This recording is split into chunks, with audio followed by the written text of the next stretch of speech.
I thought I had time, so I coasted, delayed the dream, ignored the voice, until one morning life punched me in the gut and I realized I'd been trading my soul for comfort. This isn't just a story, it's a warning, because I almost wasted my life. It didn't happen in some dramatic, cinematic way. No car crash, no death in the family, no betrayal. It was a Tuesday, gray sky, lukewarm coffee. I was sitting in traffic on the way to a job I didn't care about, wearing clothes I didn't like, thinking thoughts that weren't mine. I'd lived the same morning for years and never noticed until that one. I looked over at the guy in the next car. He looked just like me, dead eyes, worn face, hands gripping the wheel like he was afraid to let go. And for a second, I thought I was looking in a mirror. That was the moment I knew. I wasn't living. I was surviving, coasting, sleepwalking, and worse, I'd made peace with it. That realization didn't feel noble. It didn't feel empowering. It felt disgusting, like I'd been lied to, and I was the liar. Every excuse I'd ever made, every dream I'd postponed, every time I said someday, they all hit me like a brick wall, and I couldn't outrun it this time. I sat there in that traffic jam and asked myself a question I hadn't dared to think in years. If I died today, would I be proud of how I lived? The silence that followed wasn't peaceful, it was damning. I think we wait for some permission to change, for someone to say, it's time now, go. But that voice doesn't come. Nobody saves you from your own comfort. Nobody pulls you out of the quicksand of your habits. You just wake up one day and realize you're the problem. And if you don't do something, anything, you'll blink and the life you wanted will be gone. The next morning, I got up early, not to make some grand plan, not to write a vision board. I just needed to feel like I still had a pulse. I went for a run in the cold. My lungs burned. My legs screamed. But it was the first time in years I'd felt anything real. That pain, it wasn't punishment. It was proof I was still alive. And in a strange way, I loved it, because I knew in that moment that pain was my teacher, and I had a lot to learn. Since then, I've come to believe that most people don't need motivation. They need to hurt bad enough to wake up. And I hurt. I hurt from all the years I let drift by, from the talents I buried, from the respect I didn't give myself. That Tuesday morning didn't change my life instantly, but it tore the blindfold off. And once you see the truth, you can't unsee it. You can't go back to sleep. You can only move forward, or waste what's left. I chose to move, not fast, not flawlessly, but forward. And if you're reading this hoping for a sign, maybe this is it, because I nearly wasted my life. And I won't let you waste yours. I used to think I had time. That was my favorite lie. It made everything feel safe, delaying the hard decisions, postponing the dreams, telling myself I'd get serious once the timing was right, once the money was better, once I felt more prepared.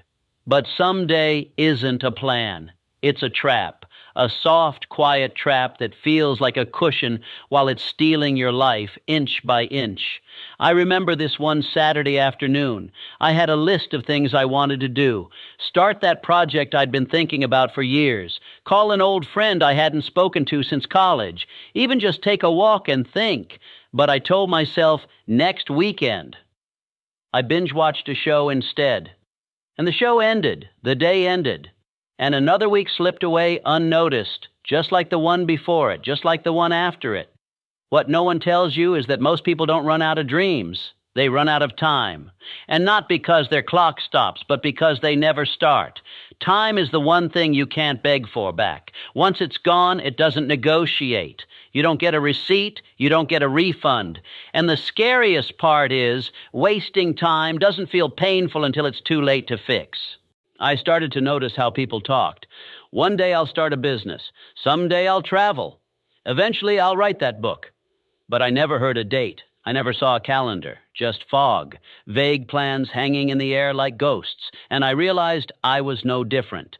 My dreams were as dead as theirs, just better disguised. Money, at least, is honest. You know when you've got it. You know when you've lost it. But time deceives you. It makes you think you have more. It gives you tomorrow as a crutch when today is too uncomfortable. And I leaned on that crutch for years, until it snapped. It snapped the day I saw my reflection and didn't recognize who I'd become. Not older, just emptier. Like I'd lived 1,000 shallow days and called it a life. I thought about all the some days I'd said, all the things I could have done, all the moments I let die before they were born, and I made myself a promise. No more illusions, no more waiting, no more acting like I was promised tomorrow. So I started treating time like cash. If I wouldn't waste $1,000, I wouldn't waste an hour. I asked myself daily, is what I'm doing right now moving me closer to who I want to be? If the answer was no, I stopped. Because when you stop lying to yourself about time, you start living like it matters. And it does. More than money, more than status, more than likes or praise or comfort. Time is the only thing that truly belongs to you, and you can spend it on regret or on a life worth remembering. I used to think I had time. That was my favorite lie. It made everything feel safe. Delaying the hard decisions, postponing the dreams, telling myself I'd get serious once the timing was right, once the money was better, once I felt more prepared. But someday isn't a plan. It's a trap. A soft, quiet trap that feels like a cushion while it's stealing your life inch by inch. I remember this one Saturday afternoon. I had a list of things I wanted to do. Start that project I'd been thinking about for years. Call an old friend I hadn't spoken to since college. Even just take a walk and think. But I told myself, next weekend. I binge-watched a show instead, and the show ended. The day ended. And another week slipped away unnoticed, just like the one before it. Just like the one after it. What no one tells you is that most people don't run out of dreams. They run out of time, and not because their clock stops, but because they never start. Time is the one thing you can't beg for back. Once it's gone, it doesn't negotiate. You don't get a receipt. You don't get a refund. And the scariest part is, wasting time doesn't feel painful until it's too late to fix. I started to notice how people talked. One day, I'll start a business. Someday, I'll travel. Eventually, I'll write that book. But I never heard a date. I never saw a calendar. Just fog. Vague plans hanging in the air like ghosts, and I realized I was no different. My dreams were as dead as theirs, just better disguised. Money, at least, is honest. You know when you've got it. You know when you've lost it. But time? Time deceives you. It makes you think you have more. It gives you tomorrow as a crutch when today is too uncomfortable.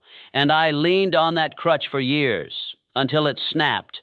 It snapped the day I saw my reflection and didn't recognize who I'd become. Not older, just emptier, like I'd lived 1,000 shallow days and called it a life. I thought about all the some days I'd said, all the things I could have done, all the moments I let die before they were born. And I made myself a promise. No more illusions, no more waiting, no more acting like I was promised tomorrow. So I started treating time like cash. If I wouldn't waste $1,000, I wouldn't waste an hour. I asked myself daily, is what I'm doing right now moving me closer to who I want to be? If the answer was no, I stopped. Because when you stop lying to yourself about time, you start living like it matters. And it does. More than money, more than status, more than likes or praise or comfort. Time is the only thing that truly belongs to you, and you can spend it on regret or on a life worth remembering. I thought I had built a life that made sense, a steady job, a predictable schedule, a small circle of people who didn't ask too many questions. It felt secure, like I had control. But the truth was, I was wrapped in a warm blanket of comfort that was slowly suffocating me. I just didn't know it yet. The day it hit me, I was sitting at my desk, scrolling through the same emails I'd seen 100 times, drinking the same coffee from the same chipped mug. Everything looked normal, but something in me cracked. It wasn't dramatic, just a whisper in the back of my mind that said, "Is this it?" And that whisper turned into a roar. Comfort had become my excuse. I wasn't staying because I loved it. I was staying because it was familiar. Because I didn't have to fail here. I didn't have to stretch. I didn't have to risk being seen. But what I didn't realize was that avoiding discomfort wasn't keeping me safe. It was keeping me small. I started thinking about the choices I didn't make, the businesses I didn't start, the conversations I didn't have, the chances I didn't take, all because I didn't want to lose what I had. But what did I really have? A routine, a reputation for being reliable, a monthly paycheck that came at the cost of my ambition? That wasn't security. That was self-imprisonment dressed up as responsibility. The truth is, comfort is seductive. It flatters you. It tells you you're doing okay. It gives you a script to follow so you never have to write your own. But it's a lie, because every day you spend in that cage, you get a little weaker. Your dreams grow distant. Your fire dims. And soon, you forget you ever wanted more. I had to rip the bars open myself. No one came to rescue me. There was no promotion, no sign, no lightning bolt, just a moment of honesty that felt like standing naked in front of a mirror. And that's where real change begins. Not when life forces your hand, but when you stop lying to yourself.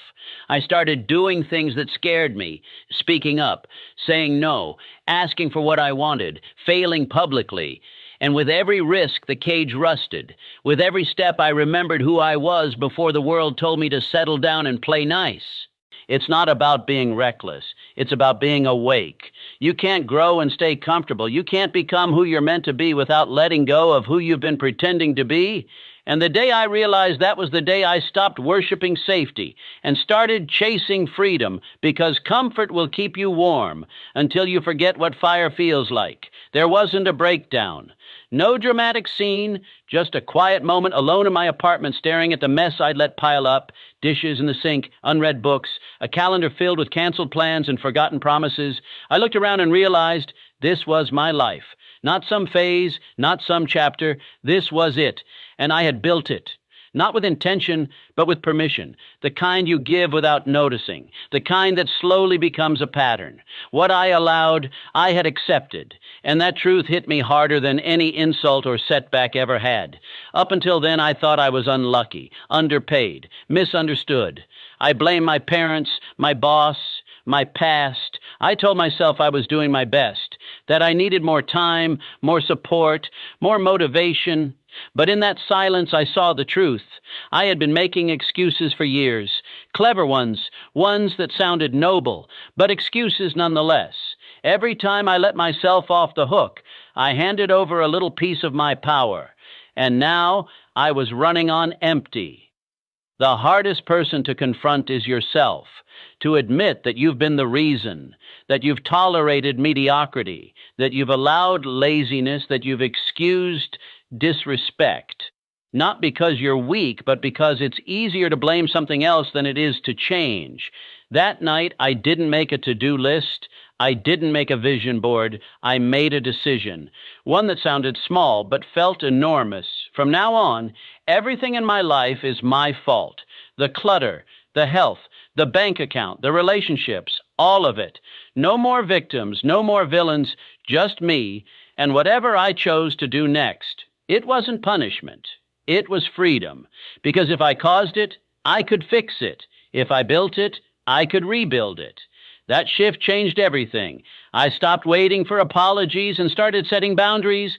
I stopped hoping for luck and started creating systems. I stopped needing approval and started building respect, starting with myself. People don't talk enough about self-respect, about how it's not just about standing tall when others challenge you, but about what you tolerate in private, how you let yourself slack, how you talk to yourself when no one's listening. That's where your real standards live, and mine were lower than I wanted to admit. I raised them, quietly, firmly. I didn't announce it to the world, I just lived it. Every no I said to the old version of me was a yes to who I was becoming. And slowly, the world started to respond differently, because I had changed the way I responded to myself. It's simple, not easy, but simple. What you allow, you accept. And if your life doesn't feel right, maybe it's time to stop pointing fingers and start raising your hand. Not in guilt, in ownership, because no one is coming to save you, but you can save yourself. I used to drift. I had vague hopes, soft wishes, and half-hearted plans, but nothing concrete, nothing alive. I'd say things like, I just want to be happy, or I want to be successful. But I couldn't define what that looked like. I couldn't feel it, and that was the problem, because a goal without emotion is just a line on a page. And for most of my life, I lived like that, floating from one thing to the next, pretending to be chasing something but never catching anything. Then one night, I hit a wall. Not physical, but emotional. I was broke. Not just in my bank account, but in my soul. I felt hollow, directionless, like I was watching life from the passenger seat of someone else's car. And it finally broke me. I collapsed on my bedroom floor, fists clenched, eyes burning. And in that moment, something cracked open. I didn't just want more, I needed it. Desperately, not someday, now. That night, I didn't sleep. I sat with a pen and a piece of paper and wrote the one thing I wanted more than anything. No fluff, no fluffing it up for others, just the truth. One brutally honest sentence: I want to be free, financially, mentally, physically. I want to wake up and choose my day. That sentence changed my life, not because it was clever, but because it had weight. It carried pain, longing, hunger. It wasn't a wish, it was a vow. Napoleon Hill called it a burning desire. And I get it now. It's not just about wanting something. It's about wanting it so badly that you become it, that every action, every choice, every second bends in its direction. I started saying no to distractions. I stopped compromising. I woke up with fire, not fatigue. Because when you're emotionally attached to an outcome, mediocrity feels like poison. The people around me didn't understand. They told me to relax, to be realistic. But when you've tasted what it's like to truly want something, to ache for it in your bones, realism feels like death. I didn't want normal. I wanted alignment. I wanted freedom. And I was finally willing to do whatever it took. Desire, when it's pure and personal, has power. It doesn't need a cheerleader. It doesn't need applause. It just needs clarity. One goal, one reason, one fire. That's it. That's how I broke the cycle. That's how I rewired my habits, built my discipline, and started stacking small wins until they turned into something I could be proud of. I don't drift anymore. I don't chase 10 things and catch none. I have one target and I hit it like my life depends on it, because it does. If you're lost, don't look outward. Go inward. Find the one thing that makes your chest tighten when you think about it. That's the signal. That's the flame. That's your way out. There was a time when I said yes to everything. Yes to plans I didn't care about. Yes to people who drained me. Yes to jobs that didn't challenge me. I called it being flexible, being polite, being realistic, but what I was really doing was giving mediocrity unlimited access to my life. And mediocrity doesn't knock. It walks in, sits on your couch, and stays until you throw it out. The shift happened slowly, then all at once. I remember standing in line at a grocery store, scrolling through my phone, when I got a text from someone I hadn't heard from in months. Same message as always. Some last-minute invite, some pointless hangout, the same conversations we'd already had 100 times. I almost typed sure out of habit, but something in me paused. I looked around at the fluorescent lights, the impulse buy racks, the buzz of noise, and I thought, this is it. This is the loop I've been stuck in. Mediocrity always looks harmless at first. It's the easy choice, the quick dopamine. The thing you tell yourself is just for now. But it's never just for now. It's a mindset, a pattern, a way of being, and the only way out is to become unavailable to it. I stopped replying to texts that didn't serve the person I wanted to become. I stopped answering calls that pulled me into old versions of myself. I stopped making space for conversations that went nowhere, habits that led nowhere, and people who stood for nothing.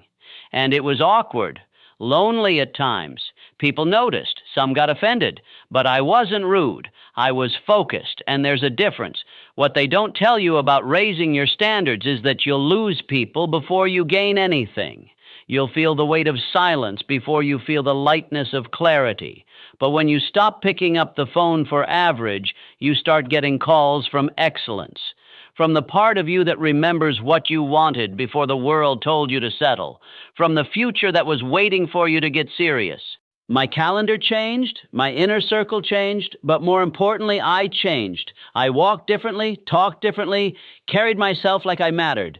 Because when you stop making yourself available to anything and everything, you start becoming someone. Someone with boundaries, with purpose, with fire.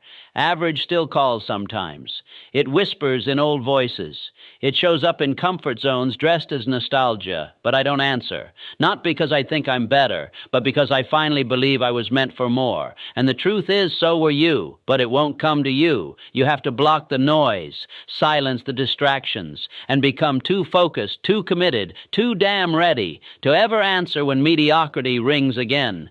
I used to think I was the problem, that maybe I didn't have what it takes, that maybe some people just weren't meant to win. I'd get motivated for a few days, make a plan, take action, and then fall flat again.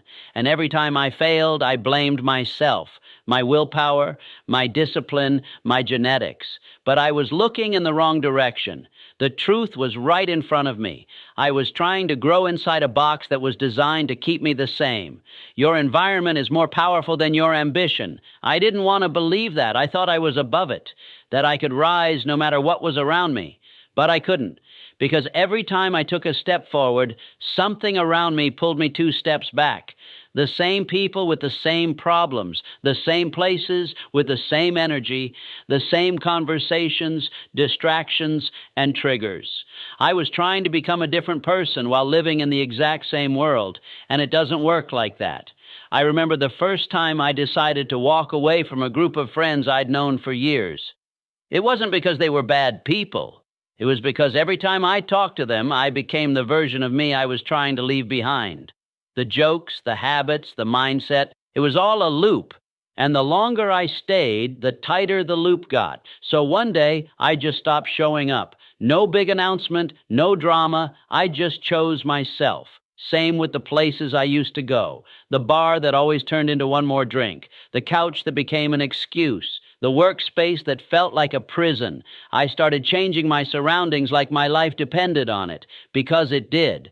I decluttered. I moved things. I lit candles. I put quotes on the wall. I made my space reflect who I wanted to be, not who I used to be. And then I rewired the habits. The phone stayed in another room. The junk food left the house. The music changed. The podcast changed. Even the silence changed. I used to fear silence. Now I use it to reprogram my mind. Because when your environment supports your growth, you don't have to fight yourself every day. You start to flow. People didn't understand. Some called me cold. Some said I changed. And they were right. I had changed. But not because I found some secret formula. I just stopped living like I was powerless. I stopped pretending I could outwork a toxic environment. I started building one that worked for me. You want a new life? Build a new world around you, because your environment is programming you every second of every day. And if you don't control it, it will control you. I didn't realize I was addicted. It didn't feel like an addiction. It felt normal, harmless, just a few videos to relax, a few scrolls before bed, background music while I worked, podcasts while I cooked, notifications all day long. I told myself it was productivity, multitasking, staying informed, but the truth was simpler and darker. I was running from silence. I was drowning out the one voice that actually mattered. My own.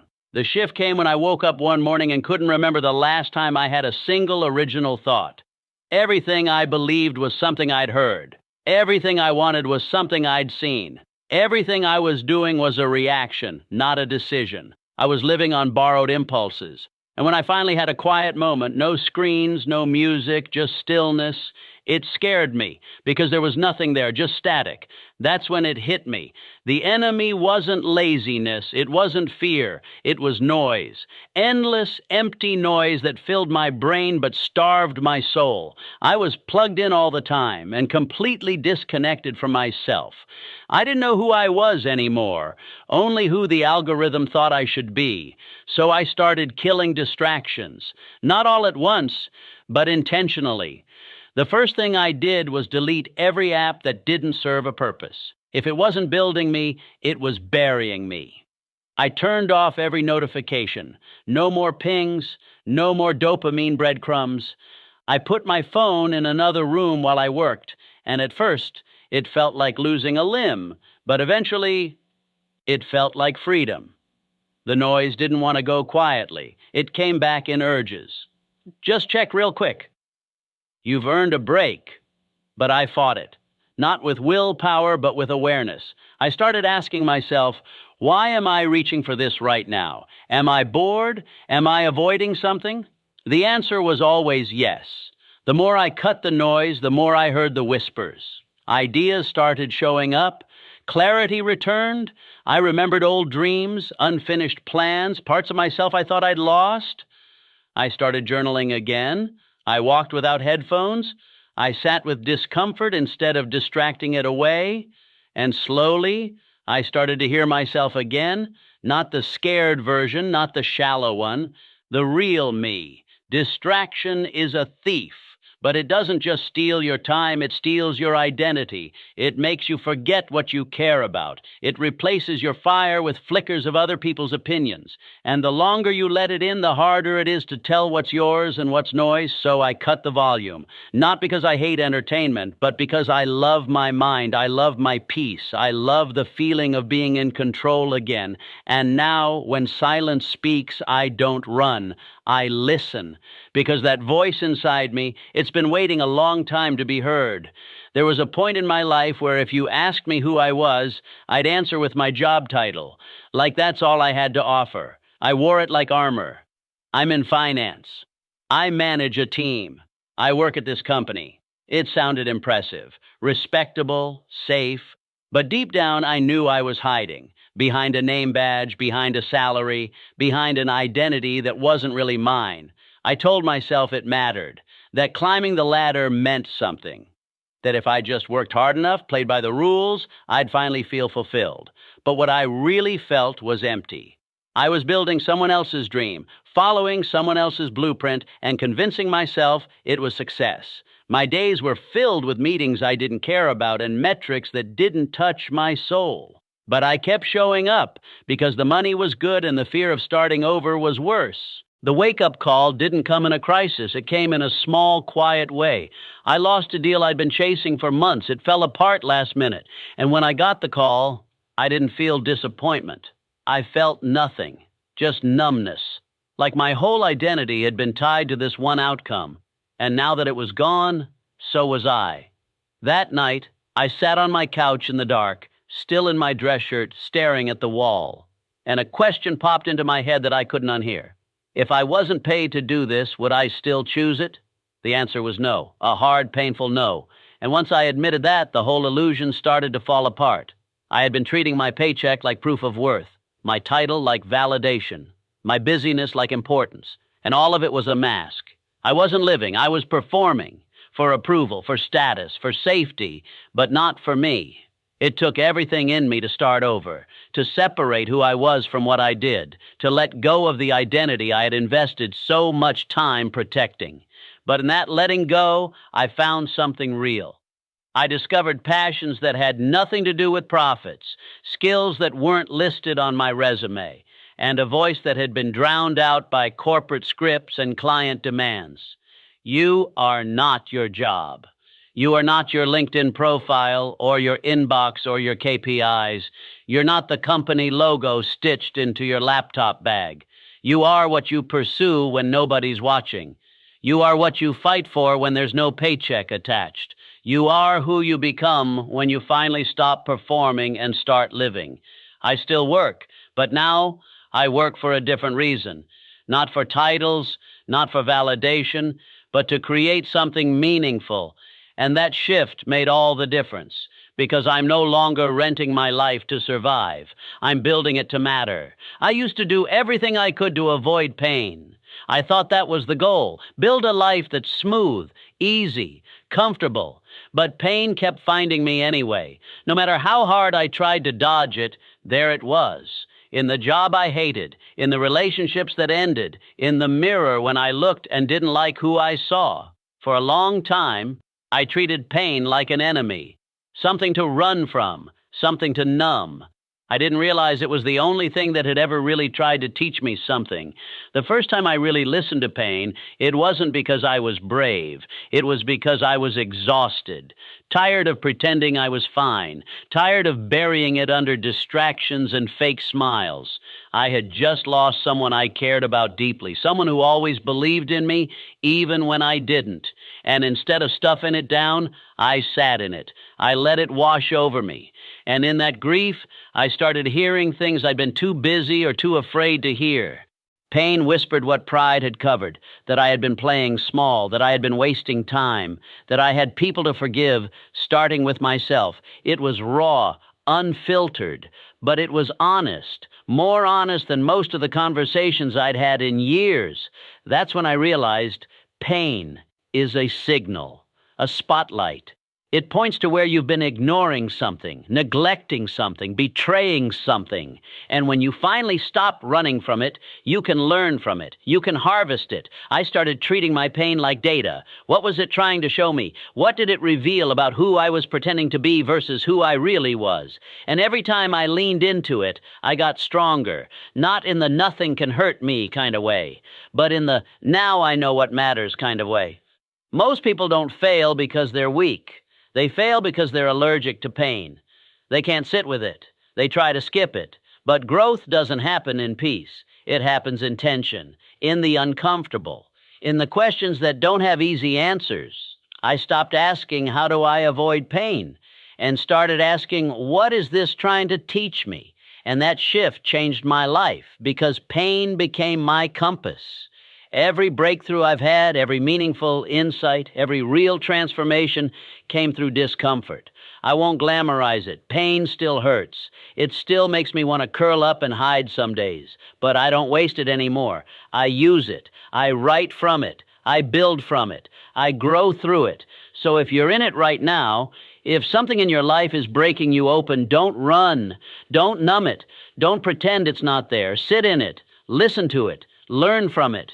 Your pain is a gift. It's just wrapped in fire. I used to be an information addict. Books, podcasts, courses, anything that promised insight or strategy, I devoured it. I convinced myself that consuming was progress, that if I just learned one more thing, I'd be ready. I'd finally feel confident enough to act, but the truth was I wasn't learning. I was hiding. I was overdosing on theory and starving for movement. The moment it changed wasn't loud. There was no dramatic declaration, just a quiet realization that punched harder than any failure. I already knew enough. I'd known enough for years, but I wasn't doing anything with it. I had become a well-read spectator in my own life, and it hit me. I wasn't stuck because I lacked knowledge. I was stuck because I lacked action. So I did something small, not perfect, not strategic, just real. I sent an email I'd been afraid to send. I pitched an idea. I pressed publish. My hands were shaking and my brain was screaming, it's not ready. But I hit send anyway, and something cracked open. The response wasn't magical, it wasn't viral, but it was momentum. And momentum doesn't need applause, it just needs consistency. The more I acted, the less I hesitated. The less I hesitated, the more I trusted myself. And for the first time in a long time, I felt alive, not because I had the answers, but because I was moving. Action is clarity. Action is power.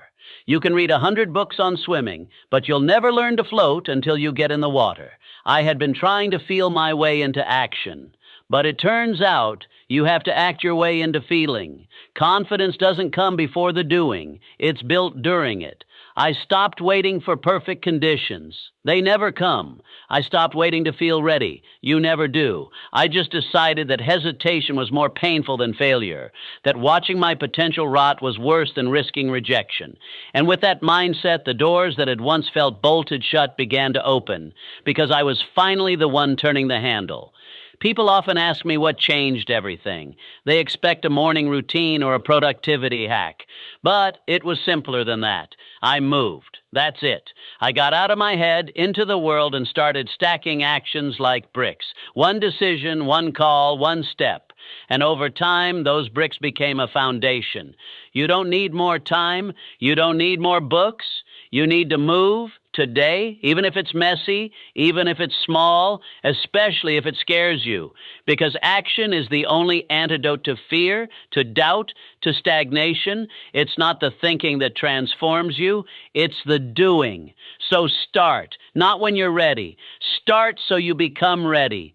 For a long time, I thought my goals would save me. I thought if I set big ones, if I dreamed big enough, said the right affirmations, visualized the life I wanted, somehow I'd rise to meet them.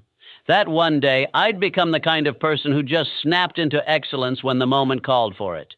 But that moment never came. I kept falling short. Not because the goals were too high, but because my standards were too low. I had goals that sounded powerful on paper, but when the alarm went off at 5 a.m., I hit snooze. When it was time to eat clean, I cheated. When it was time to speak up, I stayed silent. And it wasn't because I didn't want the result. I wanted it bad. But wanting isn't enough. Motivation isn't enough. You don't rise to the level of your dreams. You fall to the level of your habits, of your standards, of what you allow yourself to get away with when no one's watching. That realization hit me during a conversation I had with a mentor. I was venting about how I wasn't getting the results I expected. He looked at me and said, "You think you're playing at a high level because your goals are big, but you're living at the level of someone who tolerates excuses." That one sentence broke me open. Because it was true. My standards didn't match my ambition. So I stopped focusing on the big goals for a while. I started focusing on the floor, on what I would no longer accept for myself. I made a new rule. If it's not aligned with the person I say I want to become, I don't do it. Period. That meant fewer negotiations, fewer compromises, no more just this once. I became militant with the little things: wake time, focus blocks, clean space, clear language, honesty with myself. And slowly, everything changed. Because goals are great, but they're just destinations. Standards, they're your autopilot, your baseline. And when that baseline is low, it doesn't matter how high you shoot. You'll keep crashing into your old defaults. Raise your floor, and the ceiling takes care of itself. Now, I don't care what someone says they want. I watch how they live. I listen to how they talk to themselves. I look at what they tolerate, because that tells me everything. You can fake motivation, you can fake confidence, but you can't fake standards. They're the invisible lines that shape your reality, and they don't lie. So I started building my life on new standards. Not perfection, but precision. Not ambition, but alignment. I became someone who doesn't just set goals. I become the kind of person who makes them inevitable. And that's the truth. You don't get what you hope for. You get what you're willing to demand from yourself daily. Not once. Not when it's convenient. Every single day. No one warns you about the price of waiting. They talk about the risk of taking action, the danger of failing, the cost of doing the wrong thing. But no one ever sits you down and says, "Hey, doing nothing has a bill too, and it's massive." I didn't see it until years had passed, until the silence I thought was safe started to rot everything I cared about. I waited because I thought I had time, because I told myself the timing wasn't right, because I convinced myself I needed to prepare more, plan more, think it through one more time. I waited on the perfect opportunity, the perfect mood, the perfect alignment of stars that never came. And while I was waiting, life moved on without me. I lost momentum. I lost belief. I lost my edge. But worse than all of that, I lost time. Time I can't get back. Time I could have spent learning, building, creating, failing forward. But instead, I was stuck in my own head, living in someday, afraid of making the wrong move and ending up with regrets. And the cruel irony is, I still ended up with regrets, just different ones. Quiet ones, the kind that creep in at night and whisper, "You could have been further by now." People think inaction is neutral, that staying still keeps you safe. But that's a lie. Inaction is a decision to watch your potential rot while you wait for life to give you permission. And trust me, life doesn't hand out permission slips. It rewards movement. It favors those who try, who stumble, who take a swing even when they're scared. The moment I realized that, everything shifted. I looked back at the years I wasted, and I let the shame hit me, not to punish myself, but to wake up. I saw clearly how many chances I'd let slip, how many times I sat in a room with opportunity and chose silence, and I decided I'd rather be the person who tried and failed than the one who never stepped into the arena at all. So I started acting, imperfectly, urgently, without waiting for approval. I made the call, sent the pitch, hit record, asked for help, said no, said yes, whatever moved me forward even by an inch, and those inches stacked. Slowly at first, then faster, because action compounds, but so does inaction, and I had spent too long on the wrong side of the equation. I'll never get those years back. That's the truth. But I can make damn sure I don't lose another second, because the cost of doing nothing, it's not just lost time, it's lost self-respect, lost identity, lost life. So if you're waiting, don't. Move, mess up, learn, grow. Regret the bruise, not the rust, because standing still may feel safe, but it's the fastest way to die with everything still inside you. For most of my life, I believed that success came from big moves, massive effort, all-nighters, grand gestures. I waited for motivation to strike like lightning. I thought the only way to change was to burn everything down and start over. But every time I tried, I'd crash. I'd sprint, then stop. I'd push hard for a week, then fall off completely. And every time I failed, I'd blame myself for not having enough discipline, when what I really lacked was strategy. Then one day I stumbled across a simple idea. 30 minutes a day. Not 3 hours, not some weekend retreat, just 30 focused minutes every day, aimed at one goal. At first, it sounded like a cop-out. Too small, too slow, but I was tired of starting over. So I tried it. I picked one thing, just one. A project I'd been putting off for years, something that felt overwhelming. I cleared all the fluff around it. I shut off notifications. I made a rule. No multitasking, no distractions, no excuses. Just 30 minutes of deep, deliberate focus every single day, no matter what. The first few days were awkward. I didn't feel productive. I wanted to do more, but I stuck to the time. I didn't let the urgency of doing more ruin the consistency of showing up. And within 2 weeks, something shifted. My brain started to crave the session. I'd wake up thinking about it. I began making progress faster than I expected, not because I was working harder, but because I was finally working smarter. See, intensity burns hot, but it burns out. Consistency, that's the quiet compounding magic that no one sees until it's too late to ignore. One page turns into 10. One workout turns into a habit. One conversation builds into a network. It's not flashy, it's not exciting, but it works. Focus is power, and in a world wired for distraction, it's a superpower. We've been taught to chase everything, be everywhere, do all the things, but I learned the hard way that chasing 10 rabbits means catching none. It's not about doing more, it's about doing less, with more depth. Now, when people ask me how I turn things around, I don't give them a secret formula. I tell them the truth. I chose one thing and gave it 30 minutes of my full attention every day.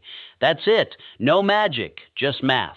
Because when you stack days, you build momentum, and momentum becomes identity. You stop saying, "I'm trying to do this," and start saying, "This is just who I am now." That's how the compound effect works. It rewards the quiet ones, the disciplined ones, the ones who show up when no one's watching. So if you're overwhelmed, if you're stuck, stop trying to change your life overnight. Pick one thing, commit to 30 minutes, and protect that time like your future depends on it, because it does. I used to wait for a break. I thought someone would notice me, that if I just worked hard enough, kept my head down, played by the rules, opportunity would knock. I believed in the myth that effort alone gets rewarded, that if you're patient, if you're polite, someone will open the right door. But I waited, and nothing happened. No door, no knock, just silence, until I realized the truth. No one was coming, and no one owed me anything. That's when it hit me. I wasn't stuck because I lacked potential. I was stuck because I was begging. Not with words, but with energy, hoping someone would see my value, hoping life would pick me. But life doesn't reward those who wait to be chosen. It rewards those who build, who create something so undeniable, so loud, that the world has no choice but to listen. I stopped pitching myself like I needed favors. I stopped auditioning for approval. I stopped trying to fit into spaces that were never built for me in the first place, and instead I started building. Slowly, quietly, brick by brick, I created my own platform, my own rules, my own space to grow. I decided that I wasn't going to beg for a seat at someone else's table. I was going to build my own. That shift in mindset changed everything. I stopped waiting for permission and started giving it to myself. I created value first, then asked questions later. I stopped needing yeses from people who couldn't see the vision. If they didn't believe in me, fine. I'd build something so strong they'd have no choice but to believe after it was done. It wasn't easy. Building is slow, quiet, unsexy. There were no big wins at first, just small steps, tiny bricks. But every post I made, every project I finished, every risk I took, it stacked. And before I knew it, the same people who used to ignore me were asking how I did it. Because that's how it works. When you beg, people look down on you. When you build, they look up to you. You don't need more luck. You need more bricks. You need more proof of work. You need to stop hoping someone will give you a shot and start becoming the shot.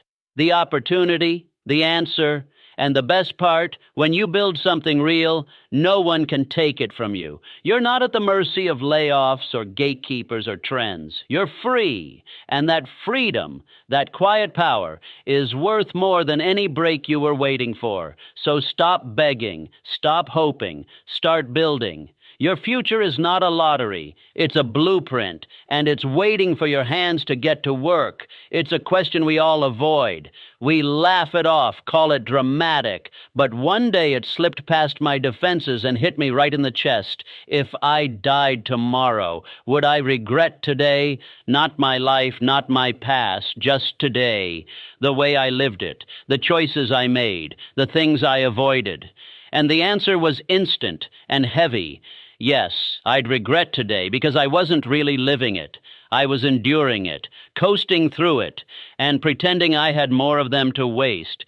That question started to follow me, into meetings, into conversations, into the mirror, and I couldn't ignore it anymore. I started to realize I was designing my days for safety, not meaning. I was avoiding pain, chasing comfort, trying to manage perception. I was alive, but I wasn't awake. I thought about how many people die with their potential still locked inside them.